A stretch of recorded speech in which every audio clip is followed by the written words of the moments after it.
आज हम Hector Garcia और फ्रांसिस मेरालिस की बुक इकिगाई में से 5 लाइफ लेसन के बारे में बात करने वाले हैं। ये बुक हमें सिखाती है कि कैसे मनुष्य एक लंबा, तंदुरुस्त और आनंदित जीवन जी सकता है। वैसे तो ज्यादातर लोग इस वक्त सोचते होंगे कि यह तो एक सामान्य बात है जिसे हर कोई जानता है, और अगर आप भी इस शब्द को हल्के में ले रहे हैं तो सिर्फ 2 मिनट इस वीडियो को पॉज करके सोचें कि क्या आप लंबा जीवन जी पाएंगे, क्या आप जीवन में तंदुरुस्त हैं, क्या आप खुशी से जीवन जी रहे हैं।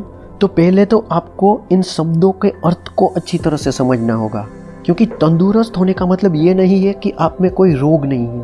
तंदुरुस्त होना यानी कि निरोगी के साथ साथ आप में स्फूर्ति भी होनी चाहिए, और ये स्फूर्ति आप में 20 से 40 वर्ष तक नहीं बल्कि आपके जीवन के अंत तक चलनी चाहिए। वो स्फूर्ति की बात यहाँ हो रही है, वो तंदुरुस्ती की बात यहाँ हो रही है। ठीक है, तो इस बुक में काफी गहराई से इन शब्दों को समझाया गया है, और इन बुक की बातें लेखक ने कई सर्वे के आधार पर, और जो लोग अपने जीवन में 100 या उनसे अधिक वर्षों में जी रहे हैं, उनके विचार, उनकी बातें और उनके आधारों पर इस बुक को लिखा गया है। और इसमें ज्यादातर जापानी लोग शामिल हैं।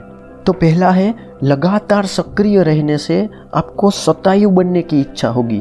तो पहले तो यहाँ आप में इच्छा होनी चाहिए शतायु बनने की, क्योंकि हमारे देश में तो खासकर ये इच्छा ही काफी कम लोगों में देखने को मिलती है। कोई भी इंसान 60 से 70 वर्ष के बीच में आता है तो मरने की बातें करने लगता है, और सक्रियता तो उसमें काफी कम होने लगती है।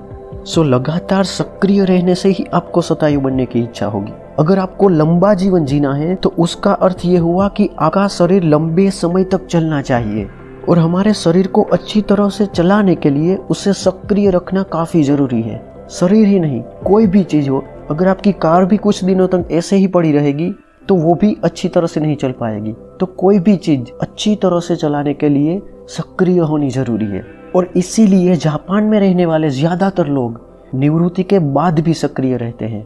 जितने आप ज्यादा सक्रिय होंगे उतने ही लंबा जी सकेंगे। इसीलिए बुक में बताया गया है कि सक्रिय और सीखता मस्तिष्क युवा बनाए रखने के लिए एक महत्वपूर्ण कारक है। दूसरा है अपनी भावनाओं को स्वीकार करना, और ये हमारे साथ अक्सर देखने को मिलता है कि कई बार हम कोई ऐसे विचार या ऐसे बनावों को भूलने की कितनी कोशिश करते हैं कि हम उसमें ज्यादा ही अंदर चले जाते हैं, हम उस बारे में ज्यादा ही सोचने लग जाते हैं। कभी किसी चीज या कोई विचार को भूलने की कोशिश ना करें, बस उसे ऐसे ही चलने दें, क्योंकि जितना आप उसे भूलने की कोशिश करोगे आपको उतने ही उस बारे में ज्यादा विचार आते जाएंगे। उसकी बजाय उसे स्वीकार करें और कोई दूसरे काम में लग जाएं, क्योंकि जब आप कोई दूसरे काम में लग जाएंगे तो आपके ज्यादातर विचार उस काम से संलग्न होंगे, और इस तरह आप ऐसी बातों को धीरे धीरे भूल जाएंगे।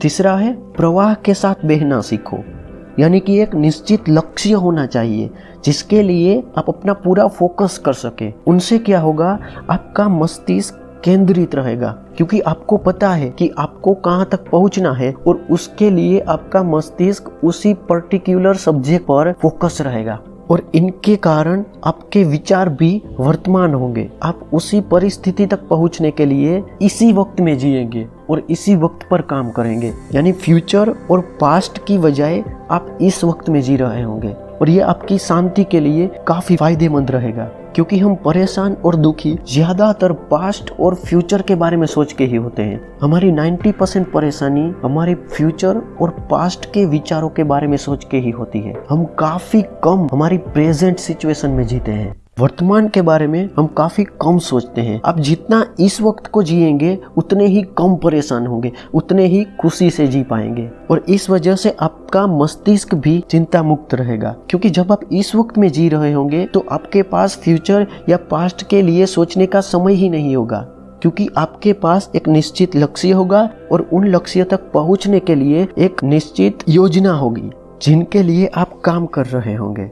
और हाँ, थोड़ा तनाव भी अच्छा होता है। यूनिवर्सिटी ऑफ कैलिफोर्निया में मनोविज्ञान के प्रोफेसर डॉक्टर होवर्ड एस फेडमैन ने एक निश्चित समुदाय का 20 से अधिक वर्षों तक अभ्यास किया, और अंत में उसने पाया कि तनाव मुक्त या निवृत्त जीवन बिताने वाले लोगों से जिन लोगों में हल्का तनाव देखने को मिलता है, जो लोग आने वाले पड़कारों का सामना तन और मन से करते हैं, यानी डर के बिना उनके सामने डटे रहते हैं, वो लोग लंबा आयु से जी रहे हैं। सो हल्का तनाव अच्छा है और ये एक जीवन का भाग ही है। अगर आपने हमारा 100% फोकस वाला वीडियो नहीं देखा तो आप उसे आई बटन पर क्लिक करके या फिर डिस्क्रिप्शन में लिंक है, वहां से भी देख सकते हैं। हमने इस वीडियो में बात की है कि कैसे हम हमारे किसी भी काम के लिए अपना 100% फोकस दे सकते हैं।